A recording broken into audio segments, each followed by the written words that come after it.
Welcome back to Well, What Do You Know? I'm your host, Eric Padget. Today is part 2 of my conversation with Jim Huber.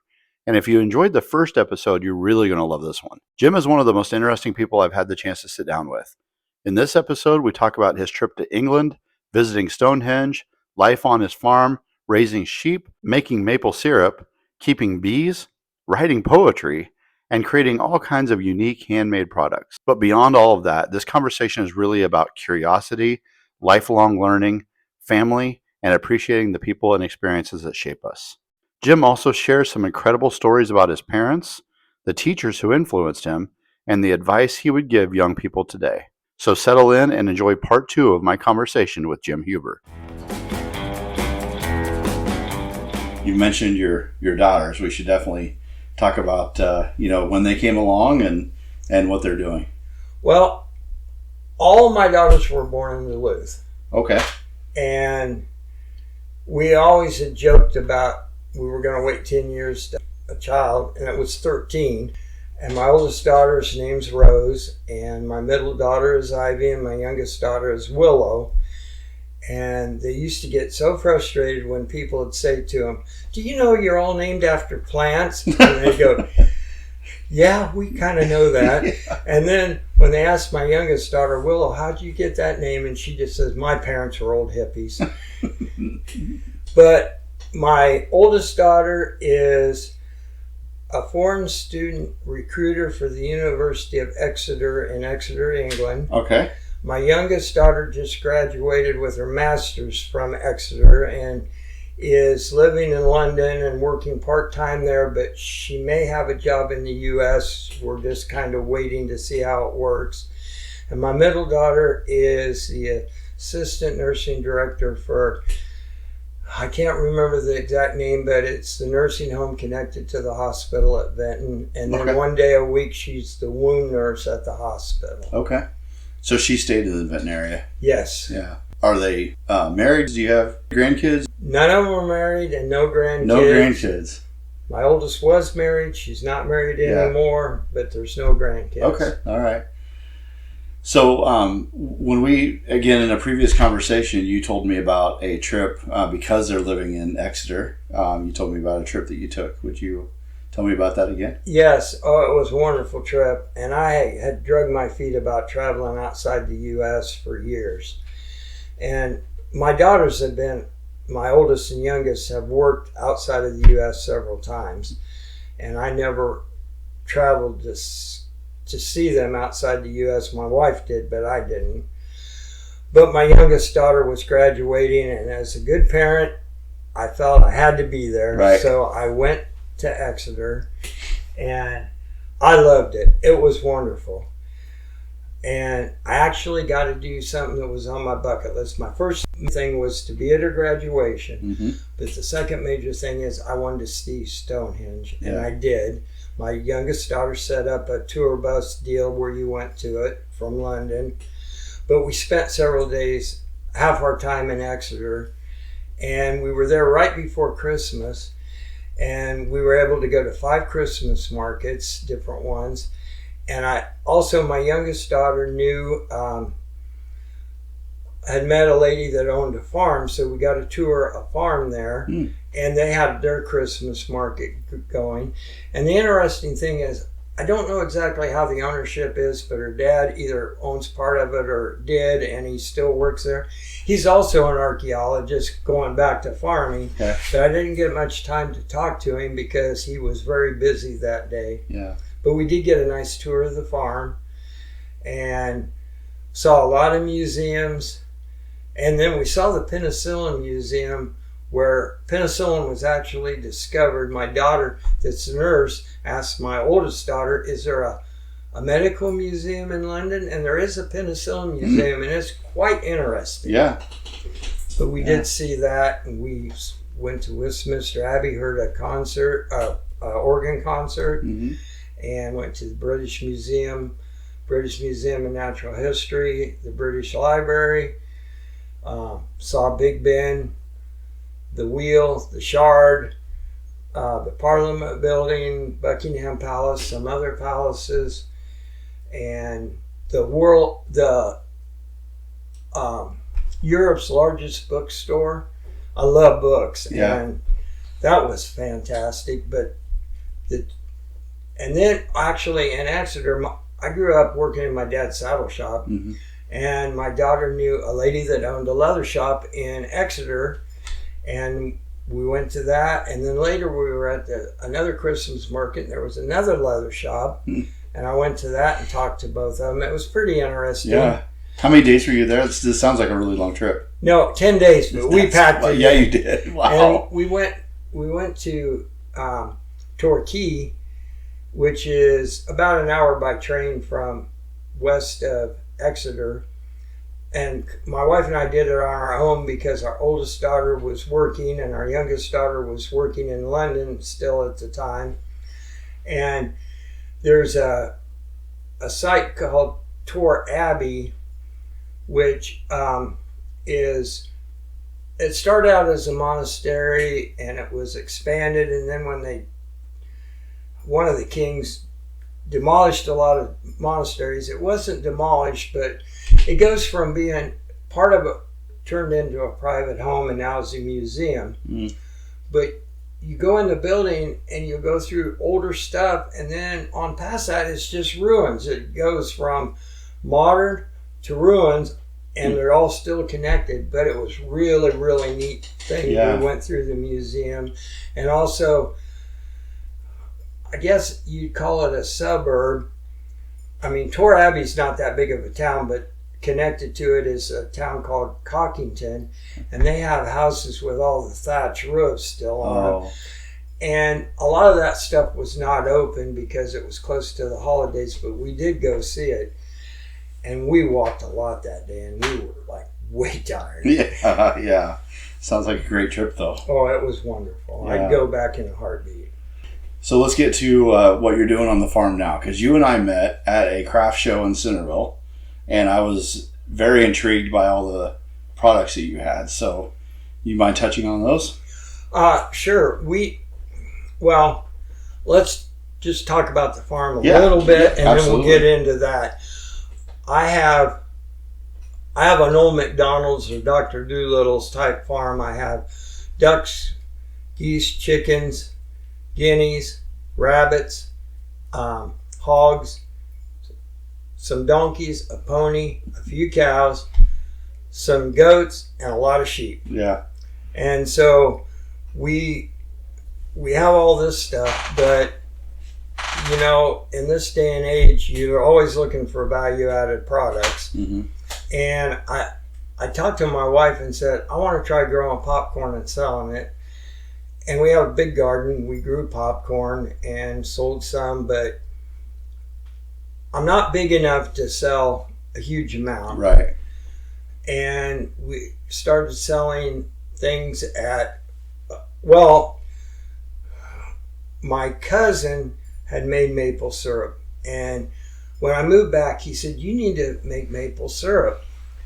And so I went over and talked with him, and he isn't in the best of health. He kind of helped me get started. And he was doing a little bit at the time yet. And so I started out, actually, I'm really good at jumping into some project with no life jacket and going bigger than you probably should. So I tapped more trees my first year than he's ever tapped, and didn't have an evaporator, and we evaporated it with turkey pans on gas stove, like you dip turkeys in, which is not very cost effective. Right.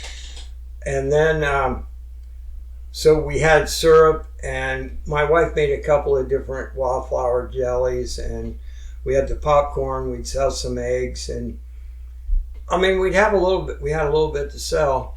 And unfortunately, we would probably never have expanded our jellies, but my neighbor who had Dave's Jammin' died unexpectedly from a heart attack. And that opened up the jelly area here in Albion. We expanded the jelly. We also did, besides doing maple syrup, we started doing walnut syrup. And then hickory syrup. With hickory syrup's not made from the sap; it's made from boiling the bark, making a tea, and you have to sweeten it with sugar. But it has a smoky flavor because you have to bake the bark first. Sure. To expand our varieties, then we make aronia berry syrup and elderberry syrup when we have the berries to do it. Right now we're sold out, but and we just made dandelion syrup, which is really good and tastes kind of like honey.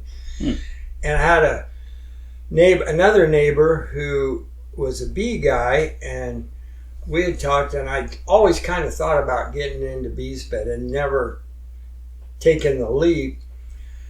And he was in his 80s, but he used to have 400 hives, and I decided I got enough bees for 2 hives, and he helped me get started. I'm up to 6 hives, but and he had 400 hives, and he had a big extractor, which is where his grandson's kind of doing bees, but not on that scale, right? But has the equipment, and so I extract my honey at his place. Gotcha. His grandson helps me out some. Yeah. I'm no expert with bees. I'm more learning. You're never too old to learn, they say. That's right. So. Yeah.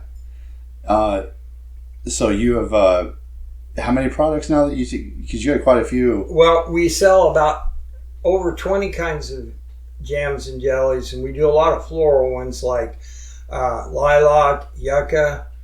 Well, we got a new one we're trying right now. It's henbit. We just collected that, and I'm planning to collect plum flowers to do, because unfortunately our freezer that had all our teas that I collected last year and made tea out of quit on me. I lost everything. Oh, no. So we don't have stuff that we thought we would have. Mm-hmm. But ditch lily, peony, I can't think of all of them off the top of my head. Yeah. Then we do standards like strawberry and raspberry, and in-season mulberry, black raspberry, and then we do a lot of pepper jellies and pepper fruit jellies like peach pepper, apple pepper, blueberry peppers, blackberry pepper, and then just straight pepper and extremely hot straight pepper. Some people like that, which I'm one. I like burn your soul pepper jelly. Yeah. And then we'd have the popcorn, and then we also raise some heirloom varieties of corn and make cornmeal and grits from that. And then I make popcorn flour. Yeah, I was going to ask you about popcorn flour. And clover flour. And I've got stuff to make sorghum flour, but I haven't made my box with a deal to pull the seeds off yet. I'm working on that. It's just, I've got more projects than most people, and I don't always get them done in the timely manner I'd like. Right. So tell me about the popcorn flour, because I'm pretty sure my wife and I bought a package of that. Yes. It is extremely light. Yes. It's tell me about like how you use it. Well, popcorn flour, which is made from popcorn, is really good to roll. Mix it with cornmeal and use it to roll meat or fish, like tenderloin or fish in. Yeah. And cook it that way. But you can also substitute they recommend a quarter, but you can go up to a third of replacing regular flour, like when you're making bread. And it doesn't make the bread have a popcorn flavor, but when you cook the bread, it smells like popcorn, and it's wonderful. Yeah. I mean, it's like being in a theater where you smell all the popcorn, you know.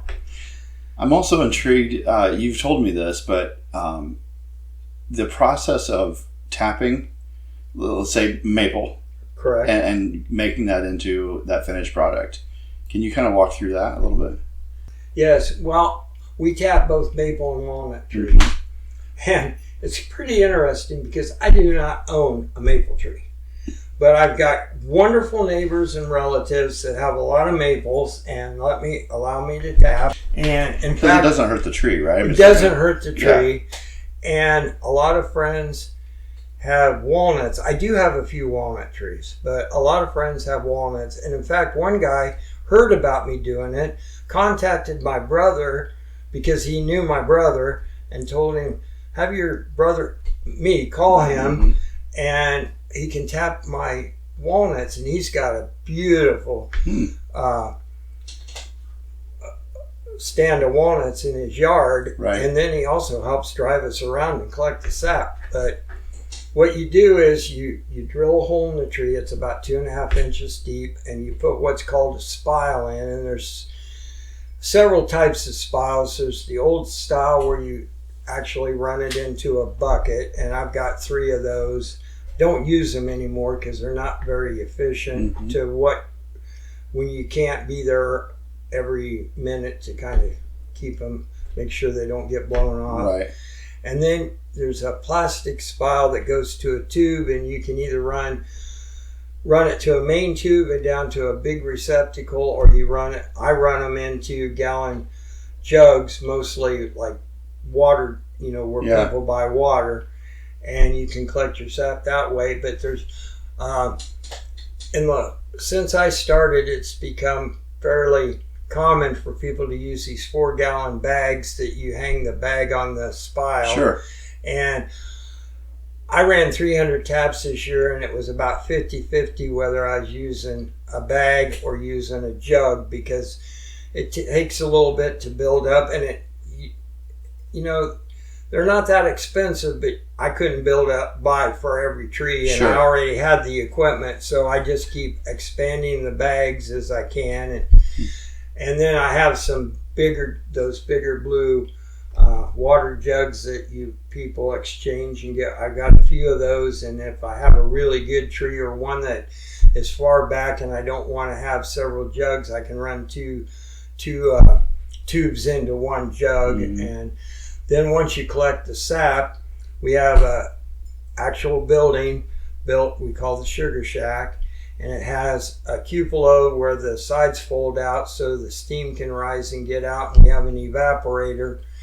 And I don't remember, the evaporator holds 50 gallons or so, but once it starts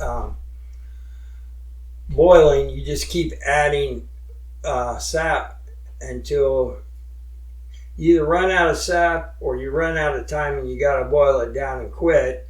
And there's a warmer on it, so you can put the cold sap in the warmer, and that way you're not reducing your boiling temperature down as much. Right.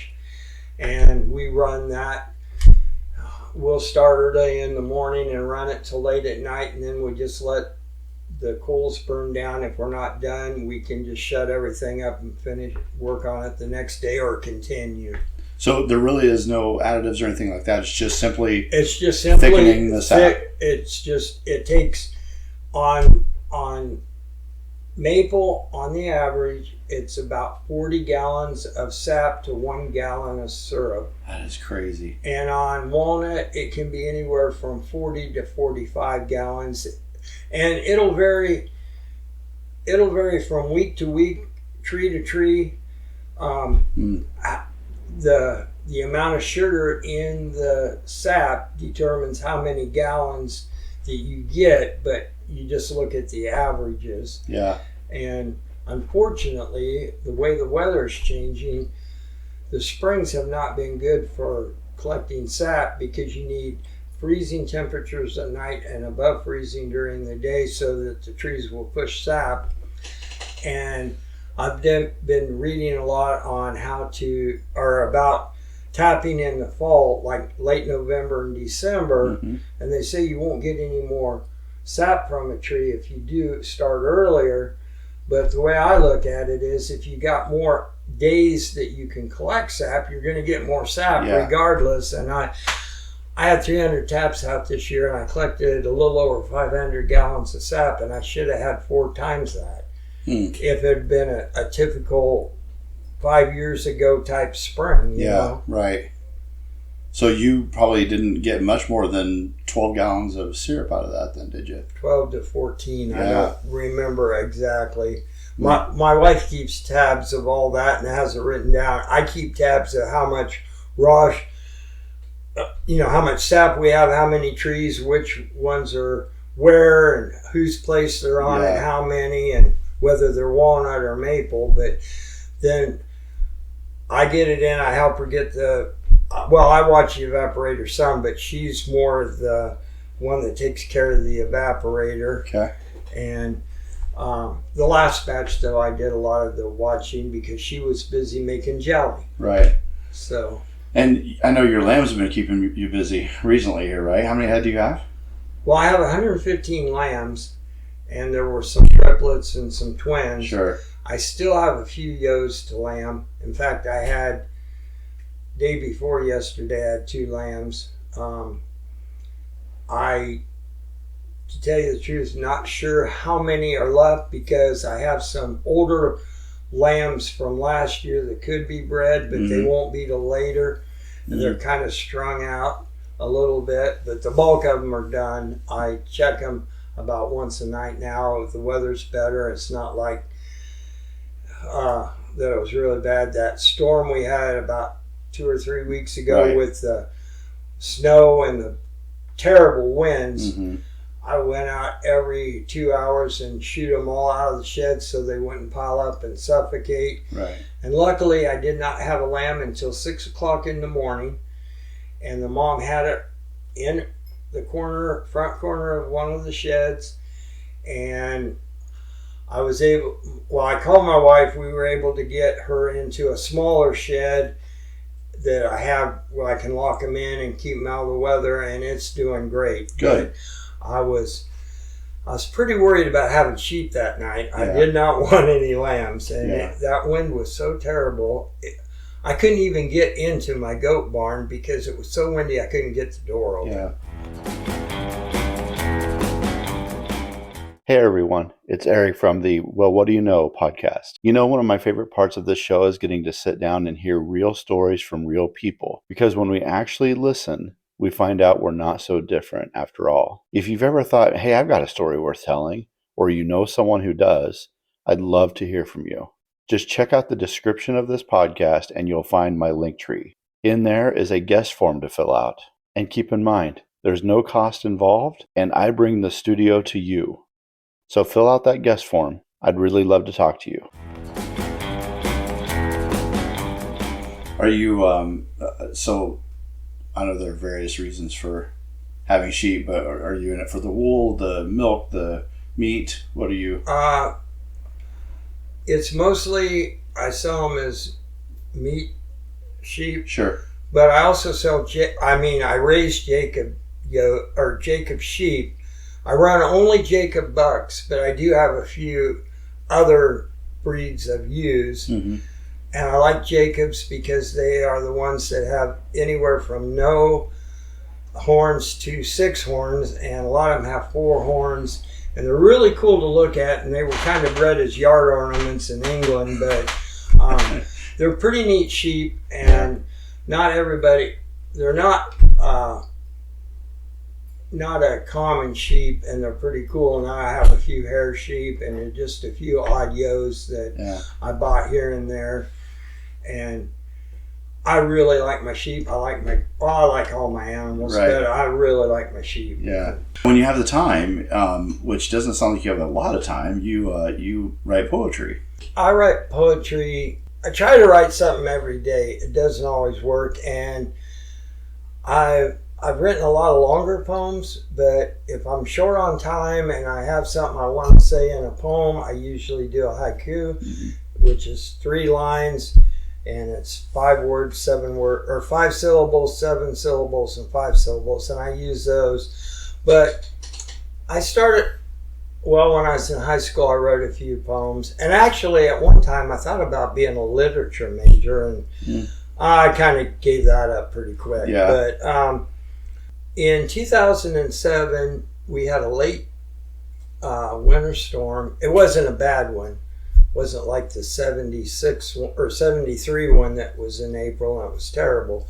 But there was, a nice layer of snow, and I'd walked out at Vinton in this area where I had cedar trees, and I looked at it, and I can't quote the poem, but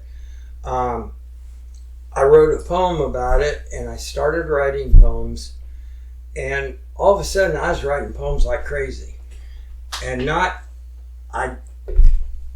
then I started writing poems for church, and I always do one every Sunday I'm back, and I did them in Benton every Sunday. And I have several people that I send a poem to every day, and I also look up what national day it is, and I pick the one that I like, or one that I've written a poem about or will write a poem about.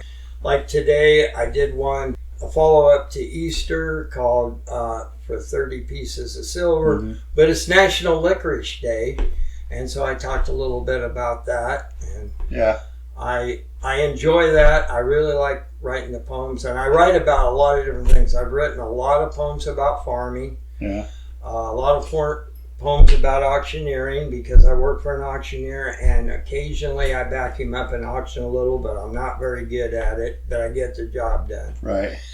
And I write several for church, and a lot of the ones for church, well, you know, Jesus is the Lamb of God, and it incorporates sheep. I walk through the sheep, and I'll come up with a poem for church, and it always incorporates my sheep. Right. And then sometimes it's on the weather, sometimes it's on gardening or the trees. Anything. I might hear something. And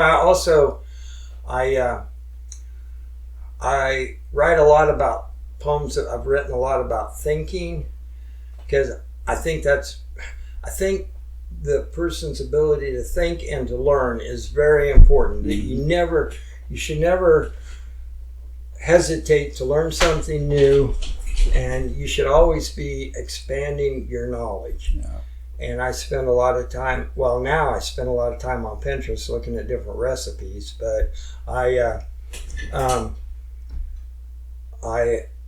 collect books, and I have over 15,000. Wow. And I collect old,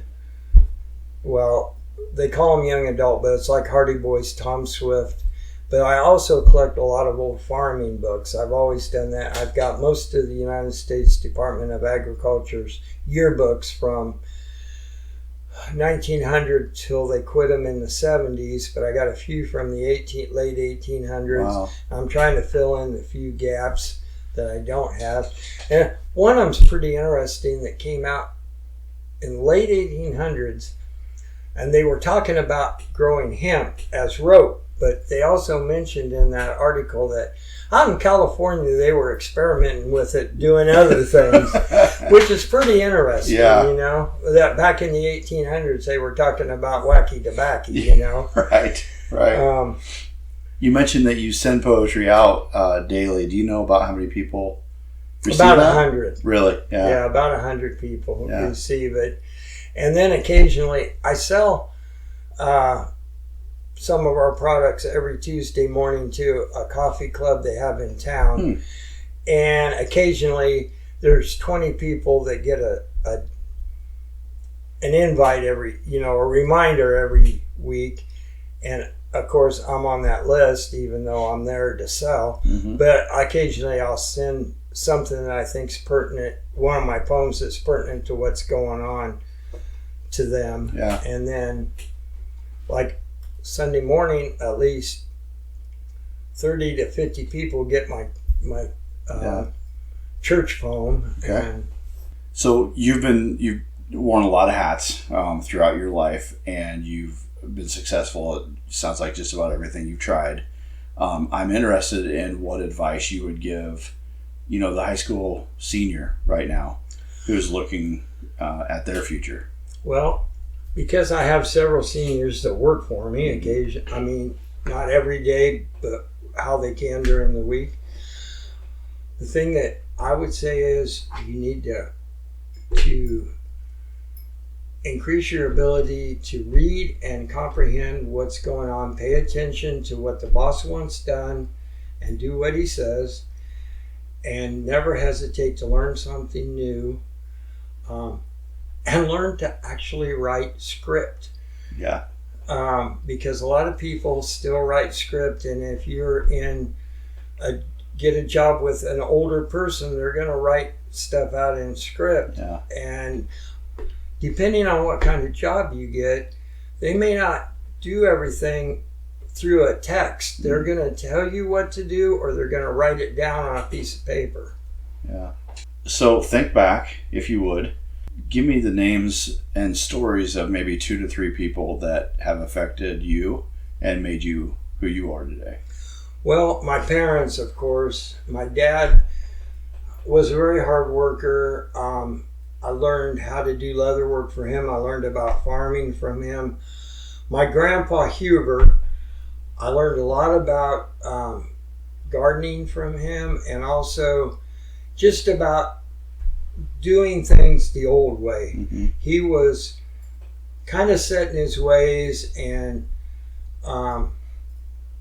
he did a lot of things that in the 60s that would have been, that kind of went out in the 40s, you Mm-hmm. know, just because he grew up that way and that's the way he did it. I had 2 teachers in high school. One I hated the whole time I had her, but I hated her because she made you learn. Right. And I appreciate how much she instilled that wanting to learn in me. And then I had a history teacher that I just thought was great because she, because I liked archaeology, history's kind of part of that, Mm-hmm. and I really enjoyed it. My 6th grade teacher was the first one that I really connected with all through school, that she kind of understood me more because I didn't fit the normal mode for most of the kids that were there. Mm-hmm. And I got along with her great, and she understood that I was interested in certain things and I knew a lot about them that a lot of people would not pay attention to, you know, and she did, and that was great. So what were their names? The 6th grade teacher was Mrs. McGee. Okay. And in high school, it was Kay Selania was the one that I hated but learned a lot from. Right. And Sue Palmer was my history teacher that Okay. was great. And she later got her doctorate and became a minister, but she's passed away. I don't know. I ran into Mrs. McGee a few years ago at one of the Abia functions, but I don't know if she's still living or not. Right. And I don't know anything about where Mrs. Selena Sure. is. But Sure. Anybody else? well, yeah, the guy that I learned pollen from, his name was Richard Baker, or his name is Richard Baker, Dr. Richard Baker. He took the time to really help me actually transition into doing pollen work and actually learning pollen, and I learned a lot from that man. And was able to utilize it. And I think about him every once in a while because I'll look at a plant and I knew we had discussed it. Yeah. And he was also sort of a conservation type guy, and I utilize conservation to the best of my ability on my farm, but he had bought a farm after he retired, and he's done a lot of conservation work, and haven't seen him for several years. But Yeah. when I was an adjunct professor at the University of Iowa, I'd see him fairly often, and they actually had a farm tour at his place because of his conservation work, and of course I went out to it, but I'd already seen everything that he had done, you know. Right. And it was pretty cool. You mentioned you're getting ready to celebrate your 50th wedding anniversary. Right. I'm interested in any advice that you have for young couples on how to make it. Well, it's not going to be easy, and you're going to have tough times, but instead of saying I quit, figure out a way to make things work. But I will say what my dad always said. My dad and mom were married for like 66 years. Wow. I can't remember exactly. My dad died just before their anniversary. But my dad always said whenever there was a wedding and they have that dance, and for the oldest one, my parents were always the last ones out there. Right. And they'd say, "What advice do you have for the couple or the groom or the bride?" And my dad would say to the groom, "Tell her you love her every day and kiss her every night before you go to bed." Yeah. And that was his deal. I would agree with that. Yeah. Yeah. And he and my mom were like one person. You never saw hardly. It was very rare that you didn't see both of my parents together. Right. Especially as they got older, Yeah. because my dad was kind of crippled up, and so it kind of took both of them to do a lot of stuff. And then my mom got dementia, and my dad lived a lot longer than I think he would have, but he hung on to take care of Mom. And an interesting story on my parents, I gotta tell you. My dad woke up one morning, and my brother only lives 100 yards from where he lived. Mm-hmm. Called my brother and said, "I can't get out of bed." And my brother came down and helped him, and he says, "Bill, this is it. I'm at the end of my rope. Today's the day." And my brother called me, and by the time I got there, and I'm only driving about 2 miles, he's telling my brother and my brother's wife what he wants done at his funeral. And he said, "This is it. I know this is it." And we called all the family. Everybody got home. My daughters weren't in England yet, but my one daughter lived at the Twin Cities. Bought a new used car that day and drove down. He was up from 7 in the morning till 1 the next morning. I helped him in bed, and he said, "Talk to you tomorrow." And he was unresponsive the next day. He knew that was his last day. We made the best of it, and he said, "I'm not going out of this world owing anybody anything." I traded a saddle for a creek feeder to the neighbor. He's never got it. You tell him to come pick whatever saddle he wants out of the shop. And he told me, "I got this one job I don't have done, making a barrier which they use in calf roping at rodeos."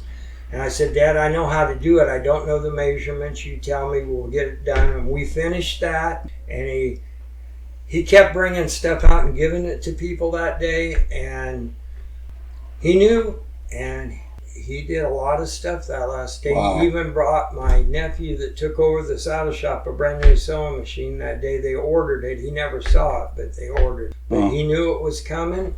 But he probably lived 2 years longer than the doctors thought, just because he was taking care of Mom. Yeah. And did she die before? No. Oh, My mom, well, after my dad passed away, my brother and I and my sister, we took turns staying. When my sister was back from Oklahoma, with her at the house at night. And that was an interesting deal. But then she fell and broke her kneecap. And so we got her into assisted living, and then her memory got bad. We had to take her to memory care. Then she fell and broke her hip and had to go to a nursing home. And this was over at least a 2-year period, maybe longer. I can't give you the exact dates, but she ended up in the nursing home here in Abia, which made it easier for us to visit her than to the memory care in Centerville. And when she first moved there, we thought this is the end. She wouldn't eat or drink. And then all of a sudden she decided that she wanted to live and start eating, drinking. And then I'd visit her. My brother and I and sister, depending on when my sister was back from Oklahoma, we'd try to be there once a day and make sure she ate well. And she went along pretty good for quite a while, and then all of a sudden I think she made up her mind. She couldn't really communicate anymore, but she made up her mind, this is it, I'm done. And she quit eating and drinking, and within about 3 or 4 weeks she passed away.